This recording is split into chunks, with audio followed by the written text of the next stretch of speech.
Olá, tudo bem? Olá, Juliana. Boa noite, tudo bem por aí? Tudo bem e você? Tudo ótimo, graças a Deus. Quero te agradecer mais Maravilha. uma vez por estar aqui com a gente. O pessoal está chegando.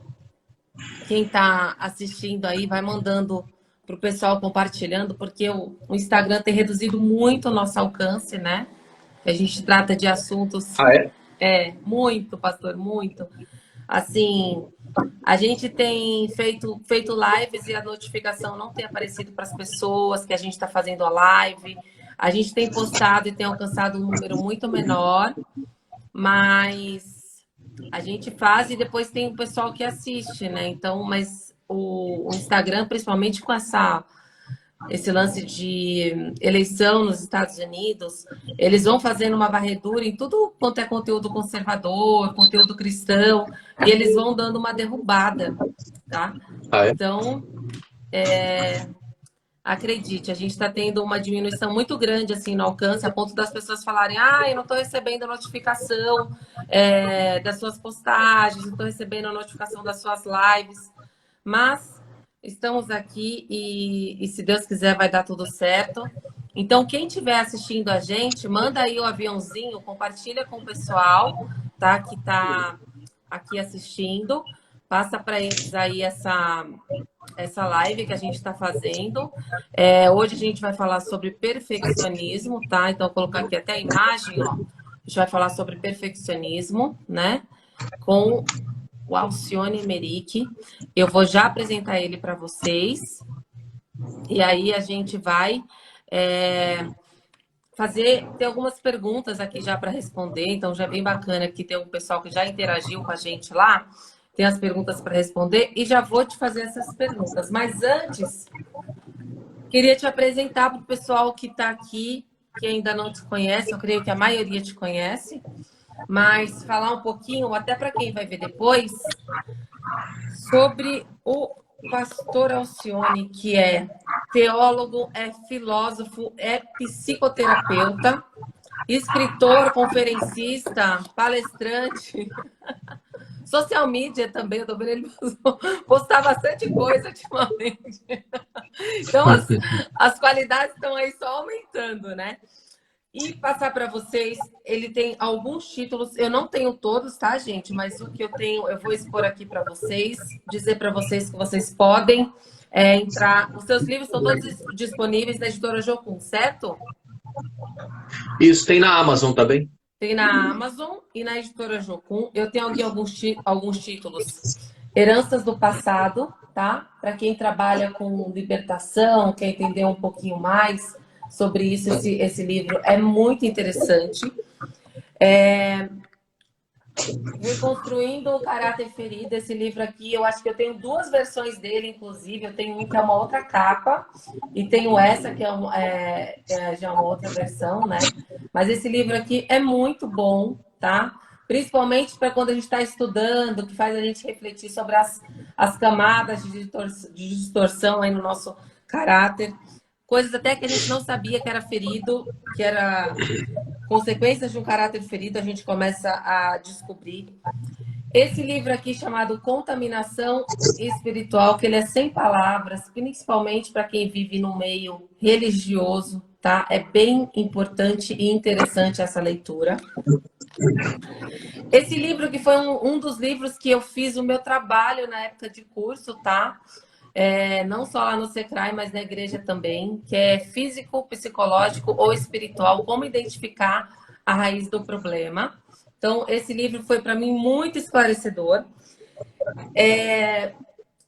Família Doente, Filho Ferido. Eu acho que esse livro é fundamental para todo conselheiro, todo cristão, e até quem não é cristão, mas quer entender um pouquinho mais sobre como é formada, né? Por que a gente tem um filho, o filho ferido? Porque existe uma família doente, entender de onde veio, o que acontece. Então, esse livro aqui, ele é maravilhoso, gente. Foi um dos livros que eu mais me aprofundei em estudo, porque ele realmente é muito bom. E Abuso Espiritual, que se eu não me engano é um dos últimos títulos, né, pastor? Do senhor. Então, Você tem todos, né? não, tá faltando. Tá faltando? Tá faltando. Tá faltando muito Ah, assim. tá faltando saindo do cativeiro. Isso, tá faltando ele que eu devo ter, infelizmente, emprestado para alguém que nunca devolveu.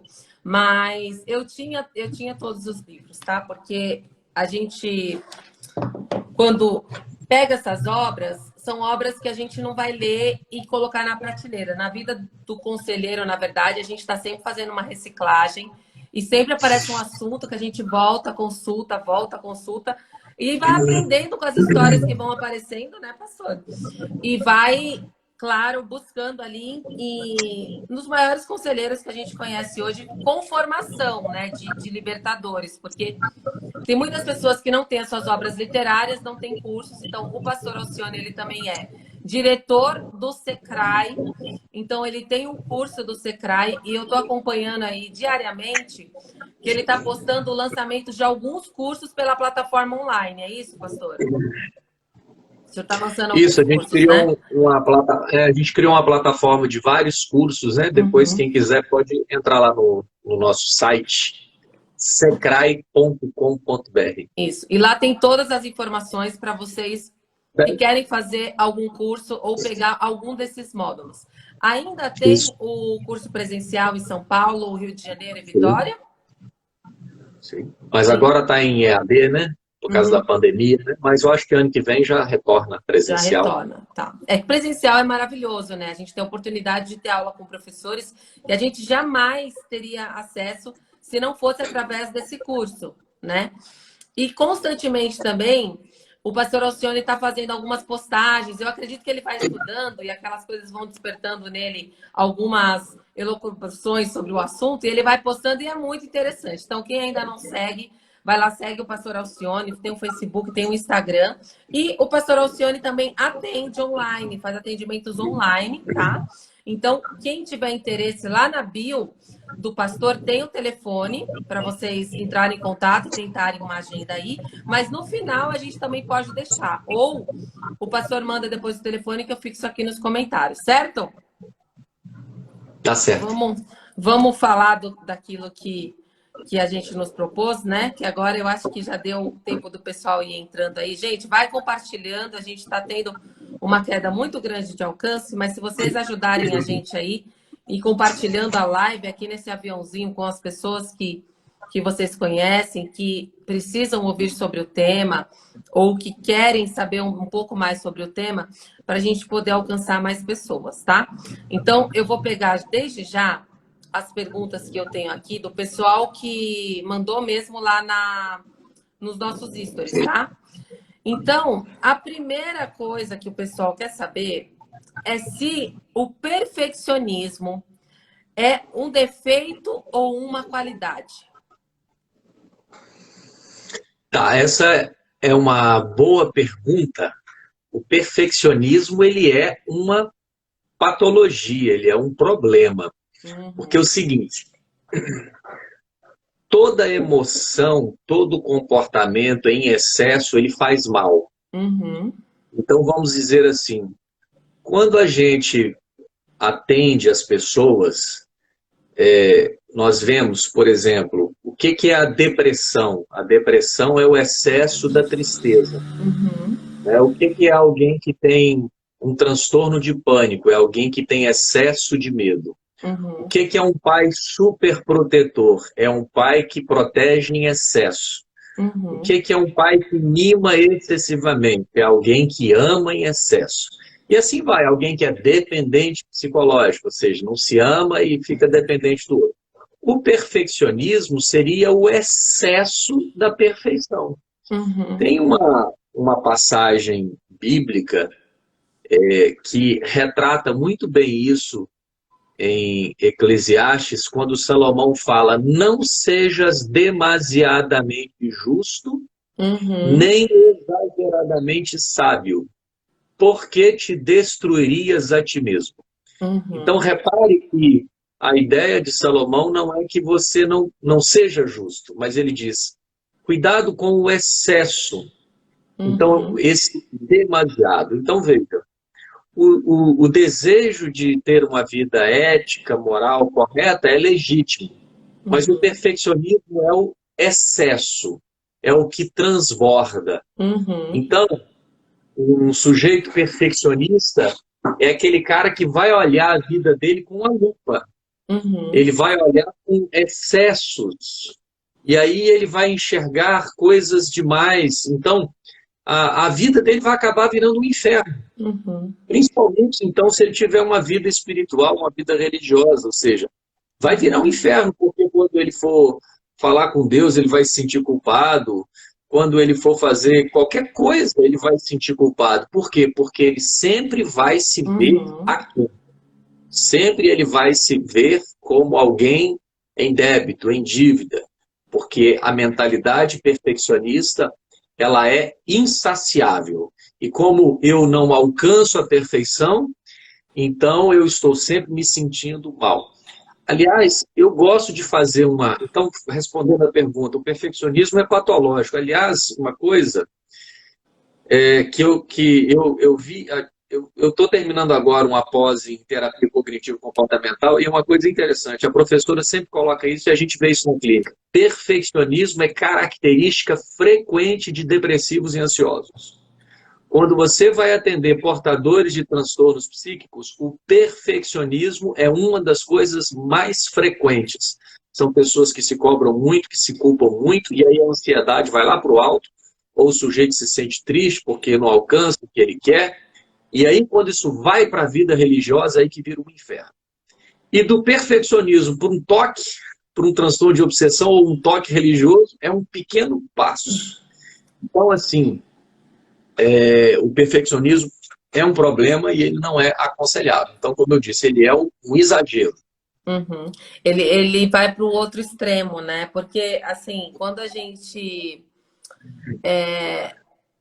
vai fazer entrevista, por exemplo, para uma vaga de emprego, a gente vai entrevistar alguém, tem gente que cita o perfeccionismo como defeito, mas ainda achando que o perfeccionismo é algo bom, né? Ó, é que assim, eu sou muito perfeccionista, tal. E você vê atrás desse perfeccionismo um pouco de orgulho, né? Porque você vê que a pessoa é perfeccionista, ela acha que é bom ser assim, né? Então, eu acho que ainda existe para o perfeccionista uma certa confusão de se que isso é bom ou ruim. Outra pergunta. Sim. Existem níveis de perfeccionismo ou não? Tem, claro, tem pessoas que se cobram menos, existem... Aí você tem um espectro, né? Desde gente que não se cobra nada, vamos pensar assim, os psicopatas. O que é uma característica de um psicopata? É um cara que não tem senso de culpa, né? É um cara que pode estar fazendo tudo errado, ele não se sente culpado. Então ele tem assim, essa ausência da lei. Até alguém que se culpa dentro de uma medida mais ou menos razoável, até um perfeccionista que vai tendo excesso. Agora, na medida em que ele vai ascendendo a isso, ou seja, vamos assim dizer, o excesso do perfeccionismo vai chegando ao toque, a um transtorno de obsessão. Aí o sujeito se torna obsessivo, compulsivo, e aí, ou seja, a coisa já passa a ter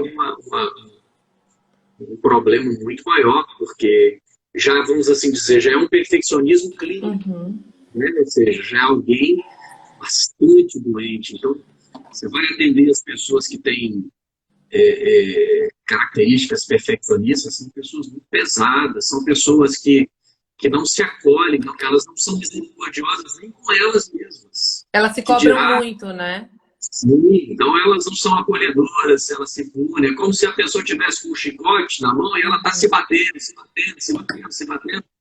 Então eles... eu digo que assim, todos nós temos que nos pacificar com a nossa imperfeição. Todos nós temos que nos pacificar com a nossa imperfeição. Não é que o erro seja algo que se queira, mas o erro é da condição humana. Faz o ideal parte, é né? não errar. O ideal é não errar. Mas esse é o ideal, mas o erro é da condição humana.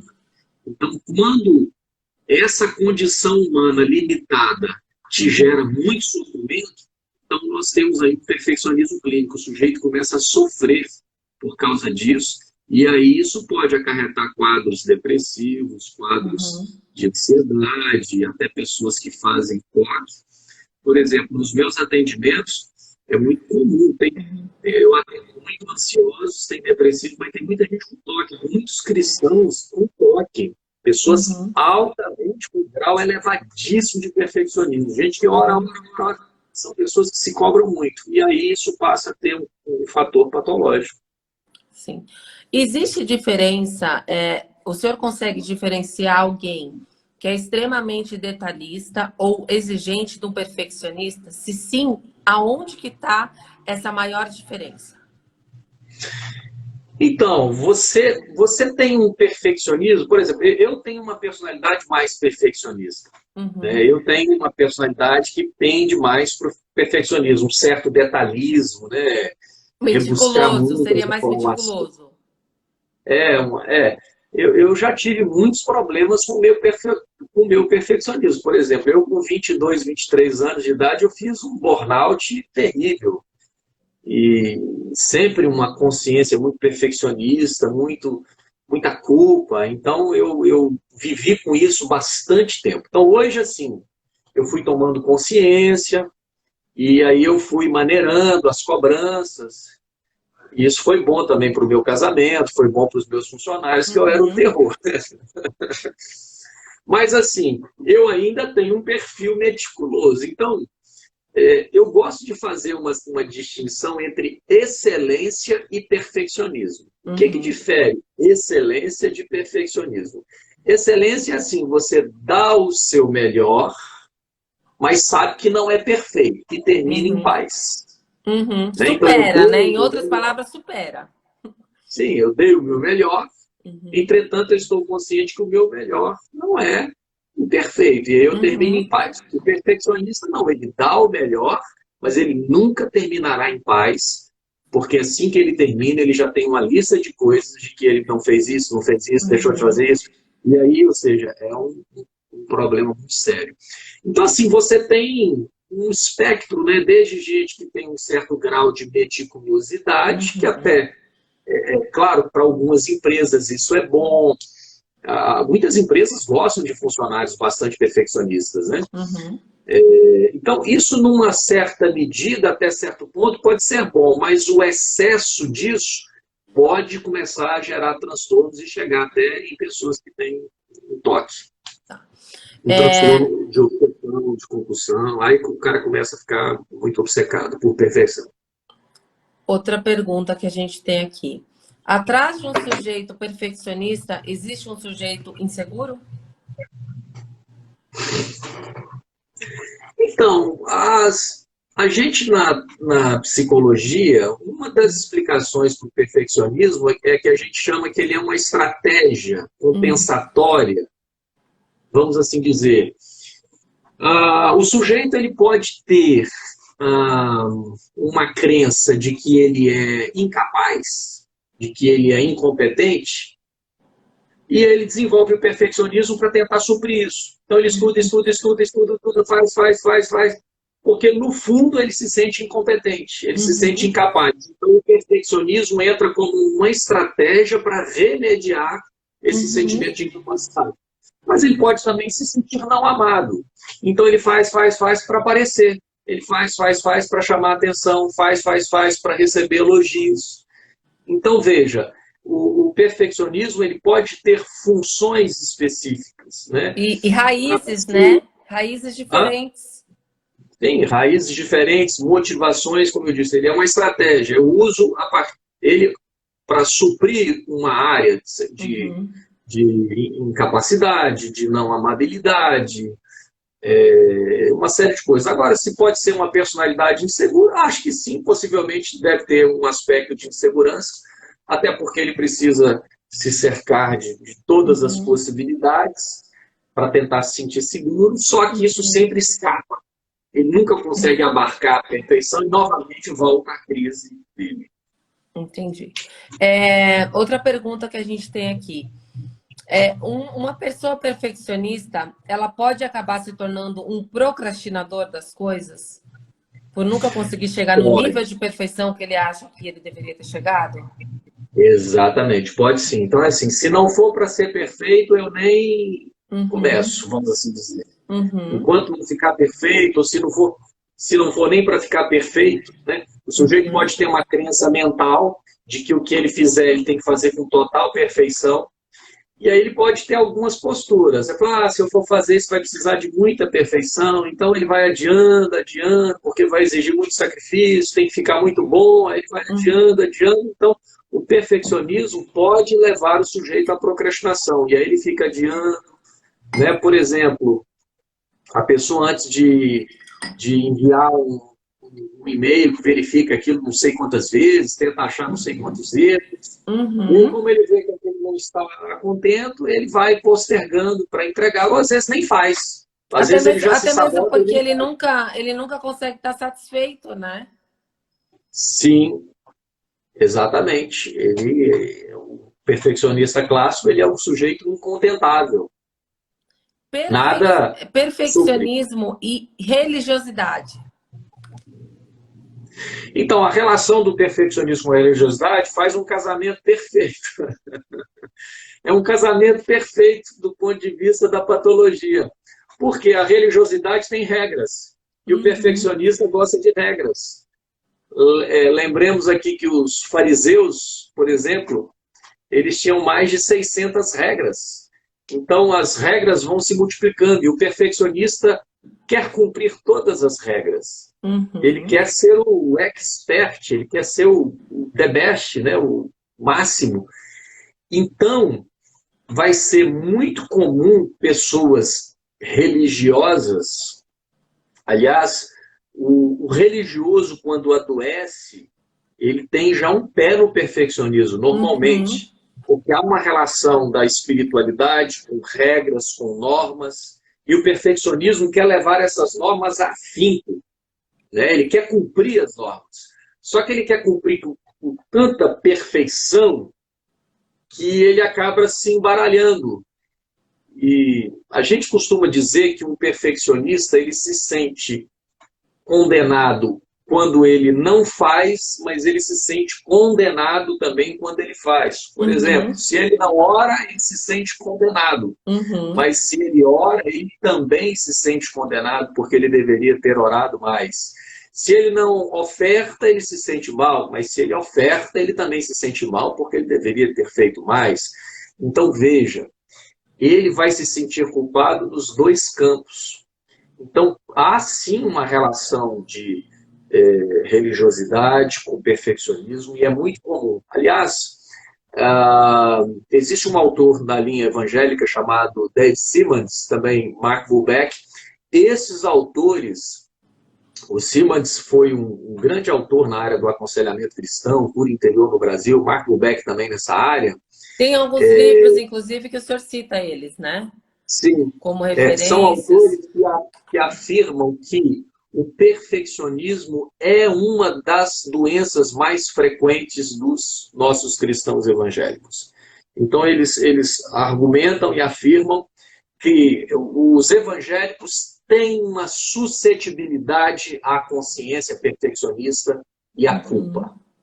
Então, isso é algo que a gente tem que avaliar, porque isso, de algum modo, pode falar um pouco dessa patologia. E é estranho porque nós, enquanto cristãos, pregamos a cruz, pregamos o perdão, pregamos a graça, e paradoxalmente a isso, contrário a isso, esses autores da linha cristã estão dizendo que os evangélicos são os que mais padecem de culpa e de perfeccionismo. Então parece que são duas coisas contrastantes, né? Porque como nós pregamos a cruz, o evangelho, a graça, nós deveríamos ser as pessoas que menos deveriam ter problemas com culpa e perfeccionismo. Sim. Mas alguma coisa aconteceu na nossa teologia para que, apesar de pregarmos o perdão dos nossos pecados, ainda assim nós tenhamos uma consciência muito sensível aos erros. A falta de perdão, né? A gente poderia dizer que o maior inimigo do perfeccionista é ele mesmo. Sim. Sim, é o seu padrão moral, né? Ele tem um padrão de justiça muito alto e ele acaba não só tendo esse padrão para si, mas ele acaba também colocando esse padrão para os outros, né? Então, é um problema sério, né? A consciência perfeccionista é um problema sério. E, às vezes, os líderes acabam incentivando essa consciência perfeccionista. Por exemplo, às vezes você vai numa igreja muito comum, a pessoa é pregação, cobrando. Eu me lembro, na minha juventude, quando eu me converti, eu tinha 17 anos de idade. E eu cresci numa comunidade. E eu aguentei ali 5 anos até chegar a um burnout, com 22 anos de idade. Mas olha, era só cobrança. Eu me lembro de que tinha culto, que quando o pastor fazia apelo, a minha vontade era pular do prédio. Era um prédio. Porque eu me sentia tão culpado, tão pesado. Então, às vezes, nós temos uma teologia que incentiva isso. Que o líder cobra, não tá bom. Então, as pessoas saem dali pesadas. Sim. Elas saem dali se sentindo em dívida. Sempre endividadas, sempre precisa fazer mais, nunca está bom. Então, o sujeito passa a ter a crença de que ele serve a um Deus que nunca está contente com ele. Ele serve a um Deus incontentável. E aí ele começa a desenvolver essa consciência perfeccionista.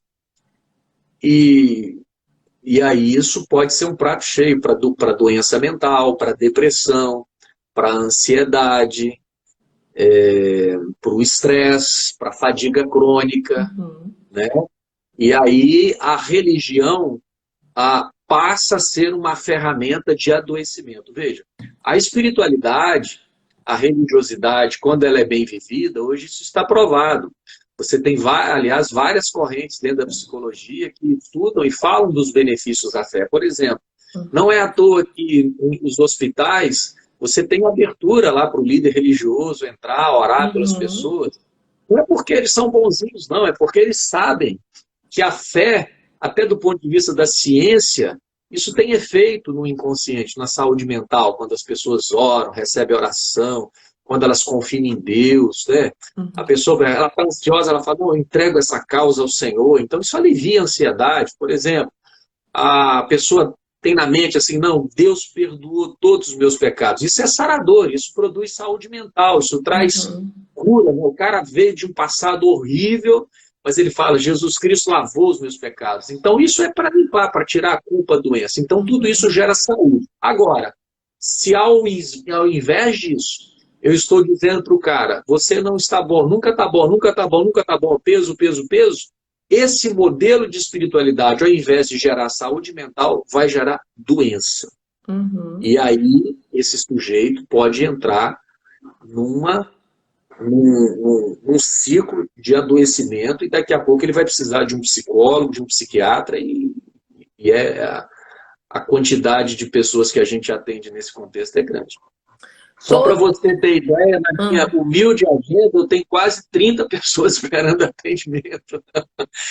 Então, os colegas psicólogos cristãos que eu conheço, a demanda é grande. Eu tenho muito crente aí doente. Muito, né?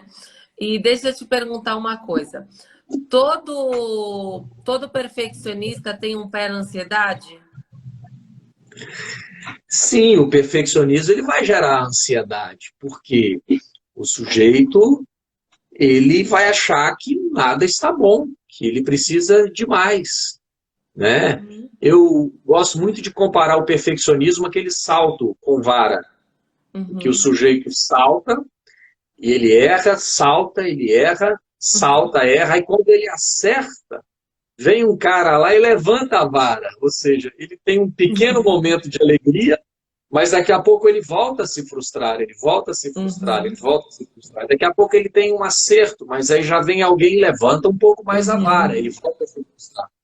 Então, como o perfeccionista, ele tem o cerne da relação dele com Deus, não é mais a cruz, e sim o seu desempenho, como o cerne da relação dele com Deus não é mais a graça, e sim a sua performance, a vida cristã dele vai virar um inferno.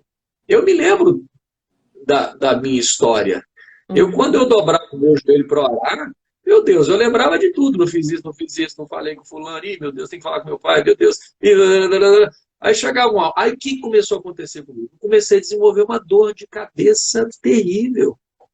Esse é um outro alerta que eu faço. Dor de cabeça normalmente é sintoma de perfeccionista. Aliás, todo bom perfeccionista tem dor de cabeça. Bom Cidadão, quando ele, perfeccionista foi ótimo. é, quando ele tem. Eu estava lendo um livro, que o cara sentou com dor de cabeça, né? Aí o médico falou assim, aí ele falou, qual é o seu problema? Aí, doutor, eu tenho muita dor de cabeça. Aí o médico falou assim, o senhor fuma? Falou, não. O senhor bebe? Não. O senhor faz isso aqui? Não. Tudo que o médico falou, não, não, não. Aí de tanto que ele falou, não, o médico falou assim, pera um pouquinho. Deixa eu afrouxar um pouquinho sua auréola aqui, é porque é ela que está apertando a sua cabeça. Então, o que se quis dizer é o seguinte, o cara tem uma auréola tão apertada que ele começa a desenvolver dor de cabeça, porque ele tem um padrão de rigor muito grande, né? Então, eu volto a dizer, o problema está no excesso. É como quadros de abuso espiritual. Vocês que estão vendo essa live, guarde isso que eu vou falar. Toda patologia se manifesta nos excessos. Toda patologia se manifesta em excesso. Aí, ela está colocando aí o abuso espiritual. É um excesso de autoridade. E aí você escraviza a pessoa. Né? Então, o perfeccionismo é um excesso. Então, cuidado com coisas excessivas. Às vezes eu vejo pessoas dizendo assim, eu sou muito radical. Cuidado, porque às vezes esse muito radical pode estar falando de um cara muito rígido, com mão muito pesada, tudo age com a mão de ferro, e aí ninguém suporta, a família não suporta, o cônjuge não suporta, os filhos não suportam. Você quer ver uma coisa? As pessoas mais difíceis, às vezes, para você trazer de volta para a igreja, é quem cresceu nesse lar, debaixo desse tacão. Eu acompanho famílias tão rigorosas. Tem um caso de uma família que eu acompanhei, nunca me esqueço desse caso, mas os pais foram tão rigorosos, tão rigorosos, tão rigorosos, era tanta imposição, que todos os 3 filhos viraram militantes feministas, ou seja, eles chutaram tudo. Tudo foram para a barbárie, foram assim para tudo que há de mais perverso. Esses pais perplexos, nós ensinamos tudo o contrário, ou seja, mas o excesso do rigor fez com que esses filhos fossem lá para o outro lado do extremo. E isso é uma coisa interessante que às vezes eu falo. Toda postura extrema vai, em relação ao outro, manifestará nele uma resistência. E o outro vai pular para o outro extremo. É aquela síndrome, por exemplo, do marido perseguidor e da esposa perseguida. Quanto mais percebe, mais o cara foge. Quanto mais legalista eu sou, mais o outro vai tender a quebrar essas regras. Né? Então, cuidado com esses posicionamentos extremados, porque, para mim, esse é um conceito interessante da patologia. A patologia ela vem disfarçada nesses excessos. Como que você faz para um perfeccionista entender que isso é uma doença? Porque eu nunca vi, tá? Pode ser que o senhor já tenha visto, mas eu nunca vi um perfeccionista chegar e falar assim, olha, eu não tô legal não, cara. Eu tô doente, porque eu não consigo estar satisfeito com o que eu faço, tudo que eu faço acho que não tá bom. Na verdade, a maioria das pessoas que a gente detecta como perfeccionista, elas chegam reclamando dos outros, né? Elas chegam falando que os outros não conseguem fazer, porque os outros isso, porque ninguém atende a expectativa dela. Como que a gente faz para essa pessoa que chega com todas essas características do perfeccionista entender que esse ismo do perfeccionismo, né? Toda vez que a gente tem um ismo, realmente a gente tem uma patologia, é uma patologia, é uma doença, existe algo que precisa ser tratado. Como que faz para ele entender isso? Se ele acha que ele é o senhor perfeição. Então, é muito difícil você... Tem um ditado que diz que se conselho fosse bom, não se dava, né? Se cobrava, né? É muito difícil a gente aconselhar alguém. Normalmente a gente vai despertar a resistência do outro, né? Eu falo, você não pode ser assim. Não, mas não é isso e tal. Aí ele vai dar todos os argumentos dele. Uhum. Tem uma coisa muito interessante que a gente vê no aconselhamento. A coisa que mais motiva ou que mobiliza as pessoas para virem buscar ajuda é o sofrimento. Quando é que as pessoas buscam ajuda? Quando elas adoecem. Então, quando elas adoecem, é que elas vão procurar. Só que aí elas já vão procurar mais humildes. Né? Porque o sujeito, quando ele vem procurar ajuda, em que condição ele vem? Ele vem nessa condição de sofrimento. Então, ele está em cansaço, ele está fadigado, ele está revoltado, ele está depressivo. Ou seja, ele já está sofrendo as consequências do perfeccionismo dele e do pensamento dele, do sistema de crença dele. Talvez aí é o ponto, Juliana, de se conversar sobre isso. É o ponto em que o sujeito mesmo vem demandando ajuda a partir de um sofrimento que ele já não dá mais conta. Né? Talvez também literatura, alguma coisa que fale sobre perfeccionismo, ou se a pessoa mesmo suscita uma pergunta, né? Mas isso é muito comum. Talvez o contexto que você está colocando, tem muitas pessoas religiosas, muito perfeccionistas, têm um sistema de regra muito rígido, eles se acham muito orgulhosos, né? Porque essa é uma faceta também do religiosismo. O religiosismo, ele junta regra com perfeccionismo e vaidade. Então, só lembrando de ser assim, né? Exatamente. Da parábola do fariseu e do publicano, quando o fariseu foi ao templo para orar, veja que o fariseu foi orar, né? Então não quer dizer que o cara vai orar, o fariseu foi ao templo para orar. Mas olha como é que foi a oração dele. Ele fala assim, Senhor, graças te dou, porque eu não sou como os demais homens. Eu não roubo, eu não adultero. Ele diz, eu jejuo 2 vezes por semana, eu dou o dízimo de tudo quanto eu ganho, né? Em outras palavras, ele falou, eu sou o cara. Então Jesus usou isso para dizer, olha, esse cara entrou exaltado, ele vai sair humilhado. Então, o religiosismo tem isso, a religiosidade é muito vaidosa. E essa vaidade, ela se firma nessa confiança na sua justiça própria. Né? Então ele tem essa justiça própria e ele se fia aí nas suas obras, no seu perfeccionismo. Até o momento que isso rui. A família rui, o casamento rui, os filhos não querem mais saber de igreja, os filhos crescem revoltados porque com esse excesso de rigor. E aí é a hora que essa pessoa tem a oportunidade de mudar. Aí ele vem buscar ajuda, ele vem na igreja, ele vai buscar o pastor, ele vai buscar o terapeuta, ele vai no psiquiatra para buscar ajuda. Aí talvez é a oportunidade da gente tentar ajudar. Ou morre assim, né? Porque tem gente que não passa uma vida e não arreda o pé, acha que aquilo realmente está certo.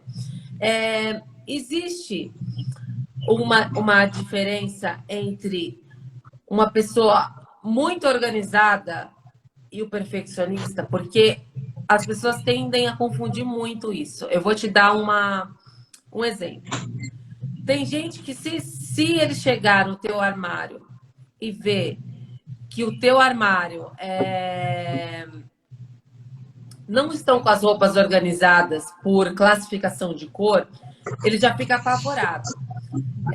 Isso já é um toque, já né? É um toque, né? É isso que eu quero dizer. Por exemplo, eu lembro uma vez que eu fui atender uma menina e eu deixei... A gente orou tal e tinha acho que papel, caneta, um olhinho da unção em cima da mesa, assim, alguma coisa, e as coisas não estavam retinhas, assim, no lugar, sabe? Eu comecei o atendimento dela e ela começou a arrumar a minha mesa, assim, sabe? Ela começou a arrumar as coisas que estavam na frente dela, começou a arrumar a minha mesa. Aí eu fui e fiz questão de virar as coisas do jeito que estava de novo, para ver se ela ia perceber aquilo. Ela conversando comigo, ela foi de novo e arrumou. E ela fez isso por 3 vezes. E aí, para mim, já foi um indício muito grande de que ela tinha algum tipo de toque em relação à organização, né? Porque ficou muito claro, assim, porque ela estava mexendo em coisas que nem eram dela, entendeu? Não eram dela para ela estar mexendo ou organizando. Então, o perfeccionista, quando ele chega nesse nível extremo de até desenvolver um toque, ele perde essa noção, inclusive, ele acha que o mundo tem que andar debaixo da régua e das regras dele. Então, o sujeito que já é portador de um toque, ele tem essa necessidade de fazer isso porque isso angustia ele, né? Então, acho que aqui também tem vamos imaginar, uma pessoa que é organizada, ele é organizado porque ele gosta, mas ele não sofre, assim. Ele é organizado, gosta das coisas, mas se tiver assim, isso não vai causar tanto sofrimento. Ele vai sentir, vai lá, organiza e tal. Mas um sujeito portador de um toque, por exemplo, ele tem um toque por simetria, organização, e se não fizer isso, ele está desorganizado, ele entra em parafuso. Ele entra numa ansiedade muito grande. Ele tem que ir lá, colocar aquilo tudo em ordem, olhar a simetria, fazer as medições, senão ele se desestrutura. Então, isso aí já é um ritual compulsivo, que ele tem que ir lá organizar. Ele tem o pensamento obsessivo de perfeição e a compulsão é fazer essa organização para ele se sentir mais ajustado. Então, eu acho que a organização, ela em si, ela é boa, mas o sujeito que tem aí um toque, isso já vem carregado de muita angústia, de muita ansiedade, de muito sofrimento, né? Claro que a tendência na família é que ele vá colocar esse mesmo critério. Então, se você veja uma pessoa que tem um padrão como esse, a tendência é que ele tenha esse padrão também com os outros, e impõe esse mesmo padrão de perfeição, de simetria, etc, etc. E, de novo, é um excesso, né? Sim, exatamente. Todo comportamento, qualquer um deles, se você avaliar qualquer um deles, ele só vai trabalhar em extremos, ou numa borda ou numa outra. É um bom critério para avaliar a patologia. Até o campo da fé. Não tem um ditado nosso que diz que tem gente que fede menos e tem uns que fede mais? Até nesse ditado jocoso, está se falando de dois extremos. Até no campo da fé é passível de ter pessoas que caminham em bordas extremas. Então, do mesmo jeito que tem um que é frio, tem um que tem tanta fé que ele fede, ou seja, ele incomoda, causa um estranhamento. Ele perde a sensibilidade, não perde? Perde a sensibilidade, perde a humanidade, né? O religioso, ele tem pouco contato com a humanidade, com os afetos. Ele parece que é meio super poderoso, né? Porque tudo que afeta o outro parece que jamais o afetará, né?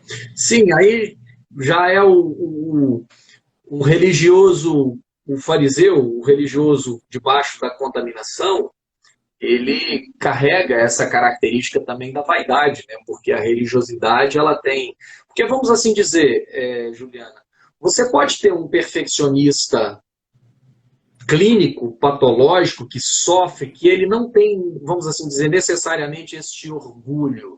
Ele está sofrendo com isso, ele se sente humilhado, ele se sente em dívida, ele entra na igreja de cabeça baixa, eu estou em dívida com Deus, eu estou em pecado, eu tenho que jejuar, eu tenho que fazer mais 15 dias de jejum para me remir, não está bom.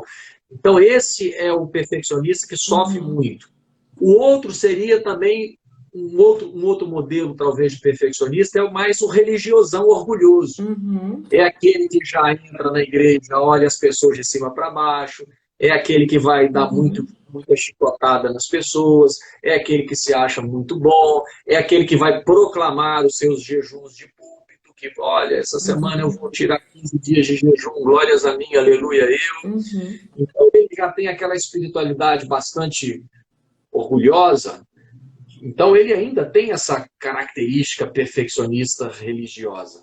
E talvez, não sei até onde ele consegue se equilibrar nisso, mas eu acho que lá para frente isso vai dar sinais. A família vai dar sinais, chega uma hora que ninguém aguenta esse cara em casa, os filhos, chega uma hora que ninguém aguenta.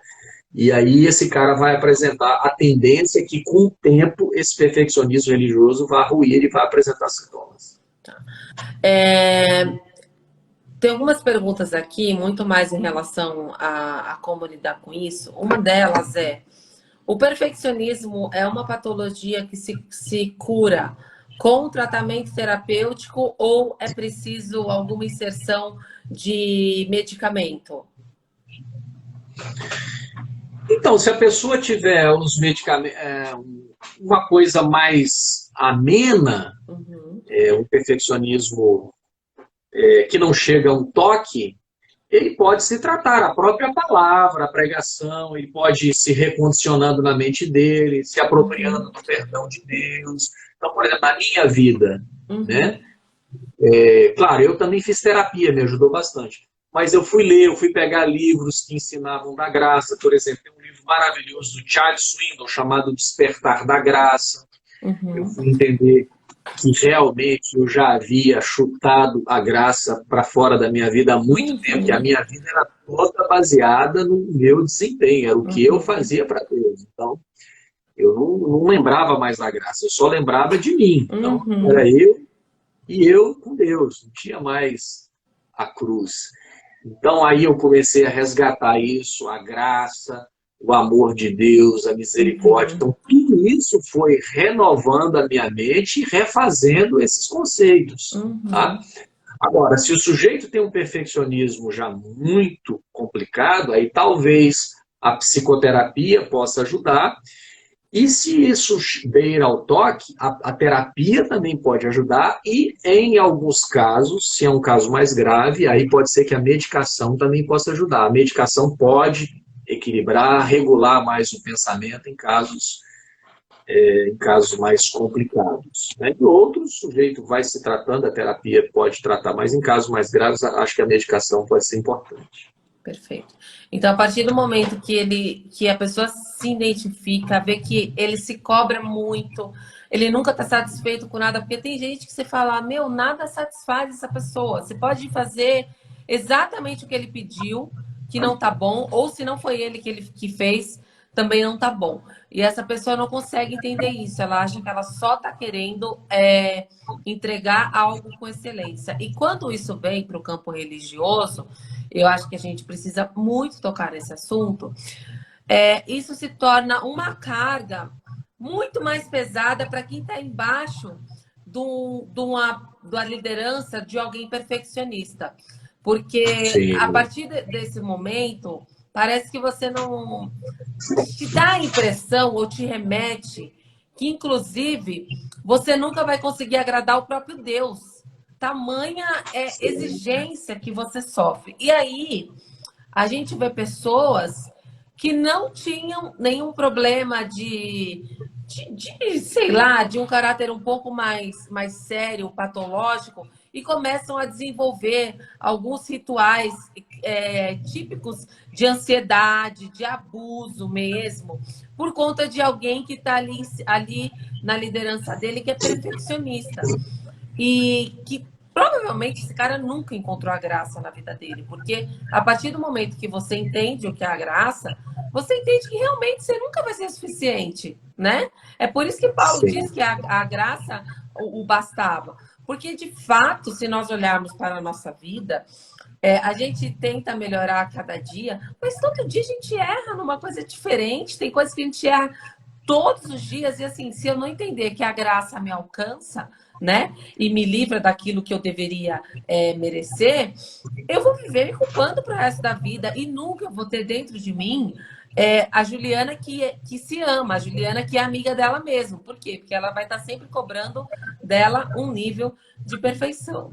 Então, Sim. quando a gente tem dentro do meio religioso, que aí entra uma gama de outras coisas, inclusive esse lance da paternidade, da cobrança, da pessoa ter medo de maldição, e entra nessa linha adoecida. Como que uma pessoa lida quando ela percebe que a liderança dela é uma liderança perfeccionista e que isso está deixando ela adoecida? Porém, tem a religião no meio.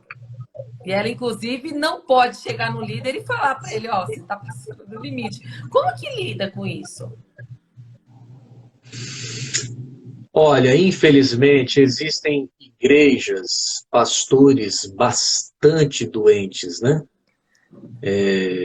Líderes bastante doentes, muito rígidos. Algumas igrejas beiram ao abuso, né, ao controle. Existem igrejas que têm modelos de discipulado bastante controladores, né? Eu mesmo vim de um modelo desse, que o pastor tinha que controlar tudo. Chegou uma hora que controlava-se até o devocional da pessoa. Uhum. Quanto tempo você orou, quanto tempo você leu a Bíblia, assina aqui agora para marcar o que Isso. foi cumprido, seu devocional de hoje. Assina aqui, pronto, tá assinado, cumpriu hoje. Uhum. Então, tudo isso vai gerar muita doença. Olha, conselho meu, sai fora. Se você está debaixo de uma liderança abusadora, o Uhum. reino de Deus é amplo. Vá para um lugar que os Uhum. líderes tenham saúde mental. Uhum. Vá para um lugar que você receba o evangelho Uhum. sem esse fermento de morte.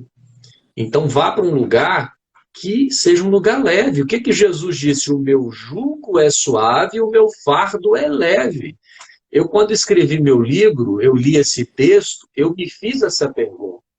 O cristianismo que eu vivo se parece com isso?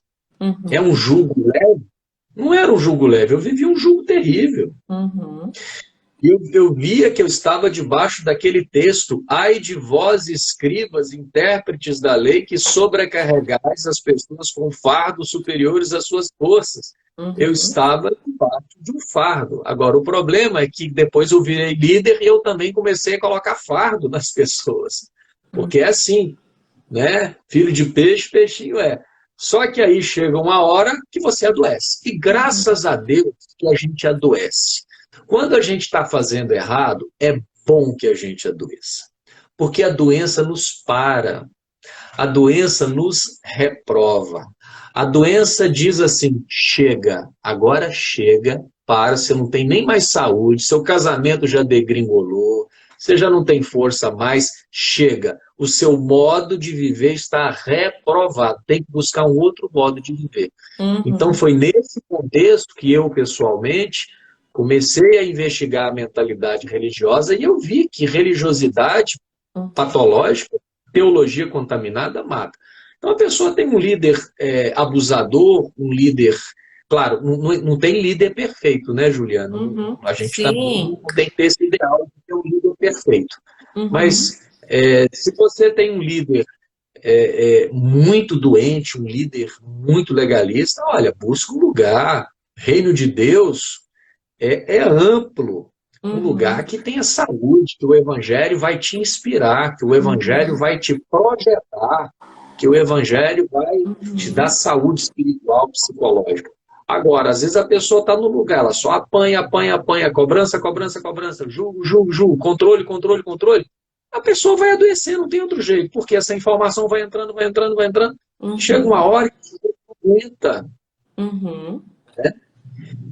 Então, eu acho que tem que se tomar muito cuidado, porque determinadas comunidades Uhum.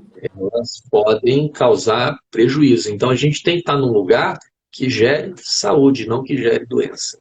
Até mesmo porque esse deveria ser o lugar, né? A igreja deveria, deveria ser esse lugar, né? Sim. Como eu falei, não tem igreja perfeita, né? Uhum. Ninguém de nós é perfeito, né? Agora, Não tem tem. exatamente porque estamos lá, né? Exatamente. Agora, existem comunidades. Imagina você sendo liderada por um pastor no modelo do Saul. Uhum. Tem muito pastor Saul por aí. O cara é abusador, ele é perseguidor. O Saul gastou quase metade da vida dele perseguindo o liderado dele, que deu certo. Nós temos que ter pastores no modelo de João Batista, que quando vieram falar para ele que Jesus estava batizando lá pertinho dele, aí os Uhum. discípulos disseram, todos lhe saem ao encontro. João Batista disse, ele não pode fazer nada se do céu não lhe for dado, essa alegria já se cumpriu em mim, convém que Uhum. ele cresça e eu diminua. Líderes como Jesus, né? Vocês vão fazer obras maiores que as minhas. Tem que ser líderes que tenham essa visão otimista e impulsionadora. Agora, Uhum. se o líder é naquele modelo de que ele persegue, ele castra, ele põe julgo, aí cuidado, porque aí sim essa comunidade pode ser um instrumento de adoecimento. Perfeito. Pastor, a gente está chegando nos 2 últimos minutos da nossa live e eu acho que é importante reforçar, de todos os livros, eu acho que é muito importante reforçar esses dois, tá? Então, eu vou deixar aqui de novo, porque no meio da live as pessoas foram perguntando. Gente, para quem quer entender um pouquinho mais sobre religiosidade, esse é o livro. Contaminação Espiritual, do pastor Alcione Emerick. Tá? Tem também, se eu não me engano, DVD, não tem? Sobre esse tema? Todos esses materiais têm DVDs. Eu lembro que eu acredito que eu tenho um DVD desse material aqui também, tá? Então, gente, vai lá na Amazon ou na editora Jocum e esse livro, Contaminação Espiritual, para quem quer saber um pouquinho mais sobre todo esse contexto de religiosidade. E esse livro aqui, gente, que ele é muito atual, e eu acredito que esse livro é por conta de tudo que se vive, que se ouve, de todos esses sistemas que foram adotados em muitas igrejas, do abuso espiritual. É uma leitura fundamental, tá? Não é livro para a vida de vocês mesmos, para vocês lerem e olharem e falar, isso está acontecendo comigo, como é que eu faço para sair disso? Ou eu sou uma pessoa que estou submetendo outras pessoas a esse tipo de liderança, né? Que muitas vezes a gente começa uma leitura querendo entender algumas coisas e descobre que a gente é que tá, pra gente que tá servindo a carapuça aqui, tá? Então, é importante, muito importante a gente ler essas literaturas. Eu acho que esses 2 livros têm muito a ver com aquilo que a gente falou hoje, tá? Então, se vocês puderem, adquiram essas literaturas. Para mim, são literaturas que fazem parte, assim, do meu acervo de consulta mesmo, sabe? De voltar lá, nossa, eu lembro que tinha esse assunto, e entender de novo, e se reciclar, tá? Porque a gente começa, se forma conselheiro e começa a aconselhar. Se você não tiver onde desovar o lixo que você ouve também, você adoece. Se você não tiver alguém com quem você se aconselha, você adoece. Eu digo sempre que todo conselheiro e todo psicólogo deveria ter o seu psicólogo e deveria ter lá o seu conselheiro. Então, esses livros são importantes, inclusive, para a gente se reciclar, para a gente se realinhar, tá? E procurar sempre ser alguém mais saudável. O perfeccionista, ele não é um ser divino, ele é um ser adoecido e que precisa se tratar. Então, estou perguntando aqui, onde eu encontro? Vocês vão encontrar os livros do pastor Alcione no site da Amazon, tá? Pode jogar lá. Abuso Espiritual, pastor Alcione Emerick, vocês vão achar na Amazon. Dá para comprar pelo aplicativo e pelo site. E Contaminação Espiritual, Alcione Emerick, fora todos os outros títulos, tá? Que o pastor Alcione tem. Eu acredito que ele tem 8 títulos, fora os 2 manuais de aplicação do curso de libertação nas igrejas mesmo, tá? Porque tem, inclusive, esse material, né, pastor? Que as pessoas podem adquirir para ter o curso na igreja. Tem o curso do pastor Alcione, que tem agora o curso à distância também. Já tinha, né? Eu fiz uma parte do curso online, quando eu não pude mais fazer de terça. Eu fiz uma parte presencial, uma parte online. Então, tem disponível lá o curso para vocês se inscreverem. E tem outros cursos que estão sendo lançados diariamente na rede Secrai. E, bem lembrado, o pastor Alcione Emerick vai estar no REDEC, que vai acontecer agora, no fim de novembro. E que, se eu não me engano, estão com as últimas inscrições, né, pastor? Ou já encerraram as inscrições, não sei como é que tá. Eu não sei, que eu não sou coordenador, né? O coordenador é o pessoal lá da Jocum. Mas eu sei que vai ser um sucesso lá. O pastor Alcione é um dos palestrantes lá no REDEC. Mas acompanhe, ele está sempre postando. O pastor Alcione, dia sim, dia também, ele está lançando algum conteúdo aí na rede. Fiquem ligados, sigam, assistam. Tem uma outra live aqui também que a gente falou sobre ansiedade, que inclusive eu tive um feedback muito legal da galera, inclusive, que não é cristã, que gostou muito desse papo. Então, entra aqui também, assiste a live sobre ansiedade, acompanha o pastor Alcione nas redes, que ele está sempre jogando conteúdo, sempre trazendo coisa nova. E eu acredito que em breve vão ser lançados outros cursos também pelo Secrai, né? Hoje eu vi que lançou um curso de libertação infantil, certo? Sim, a gente está sempre atualizando lá a plataforma. Quem quiser conhecer a nossa plataforma, entra no nosso site, secrai.com.br. Perfeito. Gente, eu quero muito agradecer a presença de vocês, quero agradecer o pastor Alcione, dizer que é sempre uma alegria imensa e uma honra estar com o senhor. E se o senhor quiser fazer alguma consideração final aí, deixar algum recado, fica à vontade. Não, tá tranquilo. Eu que quero agradecer o seu convite. Para mim foi um prazer, uma honra e que Deus abençoe a todos vocês. Vamos viver aí, colocando mais a graça aí na nossa cabeça.